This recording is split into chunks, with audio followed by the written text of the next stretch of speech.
कहानी की शुरुआत दिल्ली म्यूजियम की रात से होती है, जहां सुरक्षा गार्ड राघव ऊबकर अपनी ड्यूटी निभा रहा है। बाहर तेज तूफान आके अम्बा तूफान चल रहा है, जिससे माहौल और भी रहस्यमय बन जाता है। इसी बीच राघव की नजर संग्रहालय में रखी रहस्यमयी ब्लैक स्टोन आई पर पड़ती है। अचानक वह पत्थर की आंख असामान्य रूप से हिलती हुई प्रतीत होती है, मानो उसमें कोई अदृश्य शक्ति छुपी हो।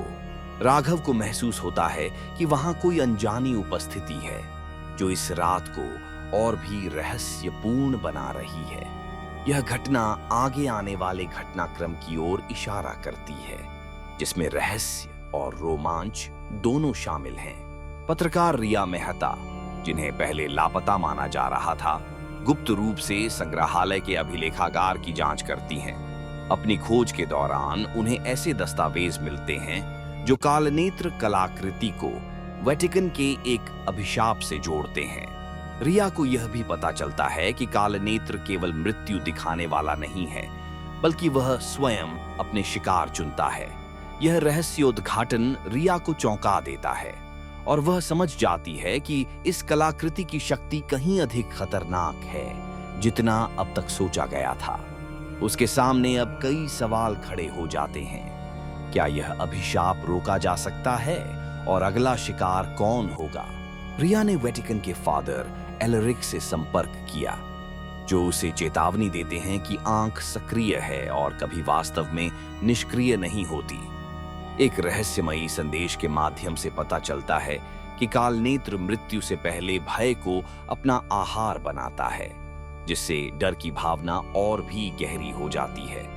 इस जानकारी से रिया के मन में चिंता और बेचैनी बढ़ जाती है, क्योंकि अब उसे समझ आ गया है कि हपू की खतरा केवल बाहरी नहीं,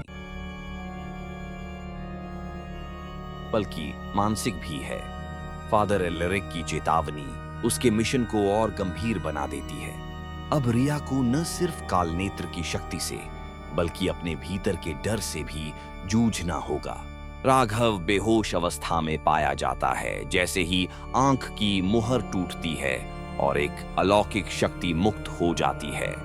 वह रहस्यमयी वस्तु हवा में उठने लगती है और कमरे में घना धुआं फैल जाता है। इसी दौरान आंख धीरे धीरे एक भयावह मानव रूप धारण करने लगती है।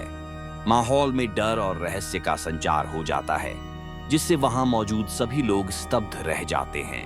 यह दृश्य दर्शाता है कि प्राचीन शक्तियों की उपस्थिति कितनी खतरनाक और अप्रत्याशित हो सकती है।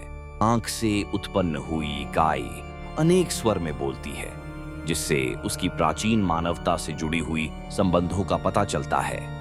रिया उसका सामना करती है और एक अनुष्ठान करने का प्रयास करती है, लेकिन आंख की शक्ति इतनी प्रबल है कि रिया की सारी कोशिशें विफल हो जाती हैं। यह टकराव रिया के साहस और आंख की रहस्यमयी ताकत के बीच संघर्ष को दर्शाता है।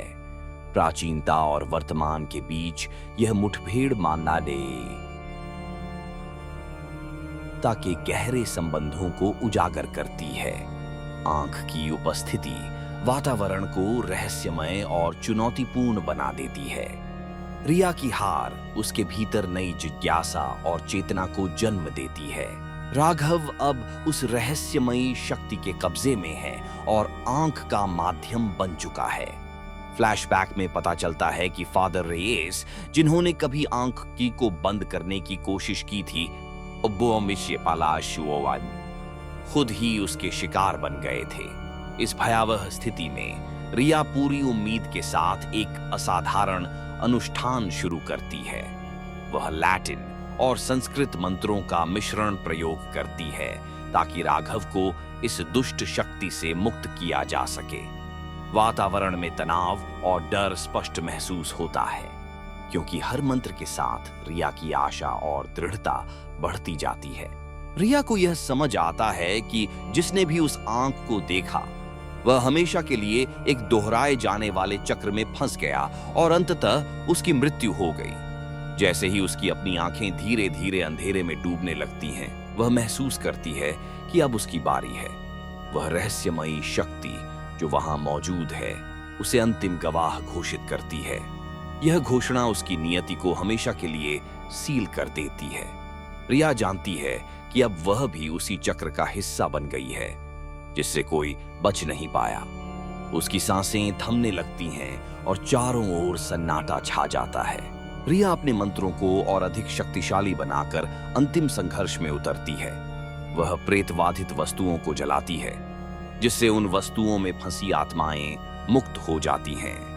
रिया अपने जीवन का बलिदान देती है जब वह आंख को नष्ट करती है। इस क्रिया से एक तेज और चमत्कारी प्रकाश का विस्फोट होता है जो सबको चौंका देता है। रिया के इस साहसिक कदम से न केवल आत्माएं आजाद होती हैं बल्कि बुरी शक्तियों का अंत भी हो जाता है। उसका बलिदान सभी के लिए प्रेरणा बन जाता है और वातावरण में शांति लौट आती है। आग के बाद संग्रहालय में एक शांत सुबह दिखाई देती है।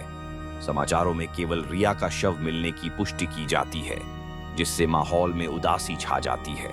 वहीं आय की कांच की पेटी खाली पाई जाती है जो कई अनसुलझे रहस्यों की ओर इशारा करती है।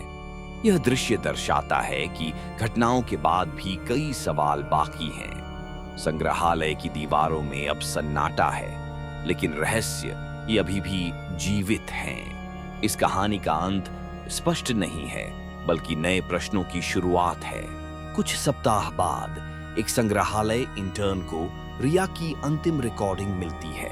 उस वीडियो में रिया चेतावनी देती है कि आंख देखने वाले को ढूंढ लेगी।